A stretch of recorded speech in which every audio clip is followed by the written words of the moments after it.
Bienvenue dans cette nouvelle vidéo de Lexical Info. Mali. Tension accrue à Kidal et durcissement du blocus djihadiste autour de Kidal. N'oubliez pas de vous abonner juste en bas de cette vidéo à Lexical Info. La situation sécuritaire au Mali continue de se dégrader, avec une montée des tensions militaires dans le nord du pays et un durcissement du blocus djihadiste autour de la capitale, Bamako. Selon des informations rapportées par Radio France Internationale, RFI, le pays fait face à une dynamique simultanée d'instabilité territoriale et de pression croissante sur les principaux axes économiques. Dans la région de Kidal, théâtre historique des affrontements entre forces maliennes, groupes indépendantistes et organisations djihadistes, les signes d'une reprise imminente des combats se multiplient. D'après RFI, les combattants du JNIM, alliés de circonstance des indépendantistes du Front de Libération de l'Azawad, FLA, ont pris le contrôle de la ville le 25 avril 2026, après des affrontements ayant contraint les forces armées maliennes et leurs partenaires russes de l'Africa Corps à se replier progressivement de plusieurs positions stratégiques.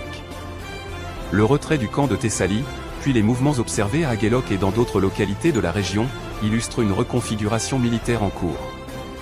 Les autorités maliennes évoquent une réarticulation des forces et affirment préparer une contre-offensive visant à reprendre les zones perdues.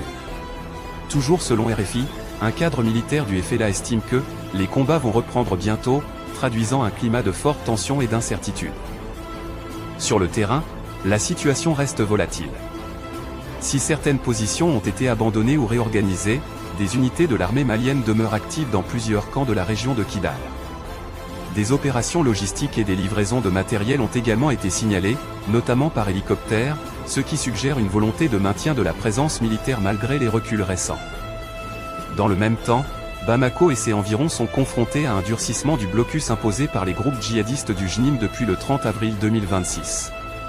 Selon RFI, plusieurs attaques ont visé des convois de marchandises sur les axes reliant la capitale aux pays voisins, notamment vers la Côte d'Ivoire, le Sénégal, la Guinée et la Mauritanie. Des camions ont été incendiés, perturbant fortement l'approvisionnement de la capitale. Les conséquences sont visibles sur les populations civiles. De nombreux voyageurs se retrouvent bloqués dans des villes comme Kita ou Kay, tandis que la circulation est régulièrement interrompue sur des axes majeurs. Des témoignages recueillis par RFI décrivent des scènes de panique dans certaines localités rurales, où des habitants se sont retranchés chez eux en raison de tirs et de blocages armés. Dans le centre du pays, des attaques ont également été signalées contre des groupes de chasseurs traditionnels d'Ozo, alliés des forces maliennes. Le bilan humain de ces violences reste difficile à établir avec précision, mais les sources locales évoquent des pertes importantes.